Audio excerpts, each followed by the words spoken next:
जिस गोपालगंज में पहले इतनी फैक्ट्रियां हुआ करती थी कि वहां के लोगों को वहीं पर रोजगार मिल जाता था, आज उसी गोपालगंज में जो चुनाव लड़ रहा प्रत्याशी है वो रोड पर निकलकर किसी पत्रकार को कहता है कि हम तो मुसलमान वोट के अपने मोने काटिए ले। उसके बाद कोई ऐसा प्रत्याशी भी है जो वैश्य है और निकलता है और कहता है कि आज तक किसी वैश्य को टिकट नहीं मिला है, हमको मिला है तो हम ये जीत लालू जी के झोली में डाल देंगे। और उसके बाद कोई साधु यादव निकलकर यूं ही कह देते हैं कि अरे हमने तो खाली विकास ही किया है, हमरा टक्कर का कोई है जी। बाकी आप समझ लीजिए कि एंटी इनकम्बेंसी पर कैसे भावनात्मक वोट भारी पड़ता है। लेकिन आपको ये बात याद रखना पड़ेगा कि जब भी बिहार के बर्बादी की दास्तान लिखी जाएगी तो गोपालगंज जिला नंबर 1 पर इसीलिए खड़ा रहेगा क्योंकि इसी जिला ने बिहार को 3 मुख्यमंत्री दिए। और आज उस जिला में आप घुस जाइए तो जात के अलावा किसी बात पर बात ही नहीं हो रही है। लोगों को लगता है कि राजपूत, ब्राह्मण और भूमिहार मतलब कि सवर्ण वोट को काटेंगे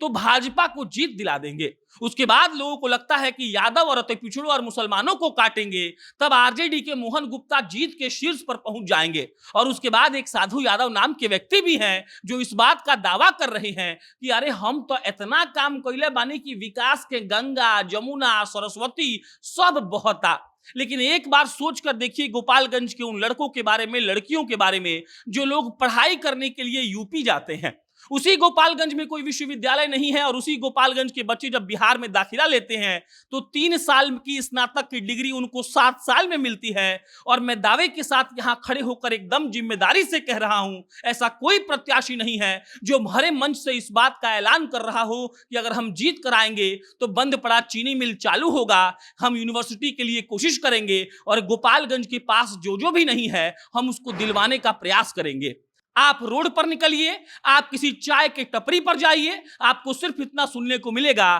कि सुना फलना जात के लोग ज्यादा बा, यही खतरा गोपालगंज में फलना कैंडिडेट जीत के अहन।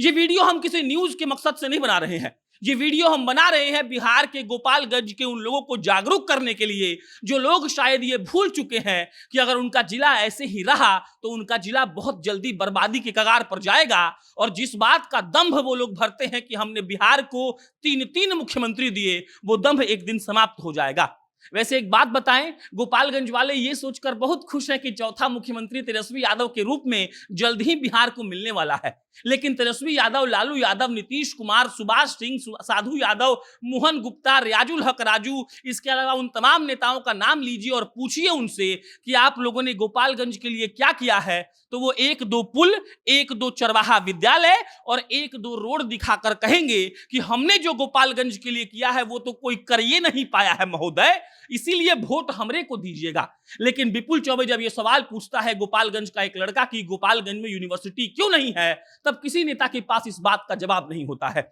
आप सुबह सुबह निकलिए गोपालगंज की सड़कों पर तो झंडा लेकर 500-600 रुपया रोज में किसी भी पार्टी का जिंदाबाद जिंदाबाद बोलने के लिए कई लड़के आपको सड़कों पर दिख जाएंगे। लेकिन किन्हीं लड़कों से पूछिए कि क्या आपने यूनिवर्सिटी के लिए आवाज उठाई, क्या आपने किसी चीनी मिल के लिए आवाज उठाई, तो हो सकता है कि वो हाँ बोल दे, लेकिन उन्हें यह भी कहना पड़ेगा कि चुनाव में तो किसी ना किसी का समर्थन करना पड़ेगा ना जी। गोपालगंज का चुनावी विश्लेषण बड़े बड़े मीडिया हाउसेज, बड़े बड़े पत्रकार और विश्लेषक जब कर रहे हैं तो उनके विश्लेषण में रह रहा है कि मुसलमान, वैश्य और राजपूत वोट बहुत जरूरी है। लेकिन एक बार सोच कर देखिए कि मुसलमान, राजपूत और वैश्य के अलावा कोई मीडिया हाउस ये क्यों नहीं लिख रहा है कि जिस जिले से 3 मुख्यमंत्री निकलकर पहुंचे हो वो जिला इतना पीछे क्यों है कि वहां के लोगों को अगर दिल्ली, लखनऊ और पटना जाना होता है तो कोई ट्रेन वहां से नहीं मिलती है। आप सोचिए कि गोपालगंज के लिए लालू प्रसाद यादव ने क्या किया है, आप सोचिए कि दिवंगत सुभाष सिंह ने गोपालगंज के लिए क्या किया है, और उसके बाद सोचिए कि जो साधु यादव इस बात का दम भर रहे हैं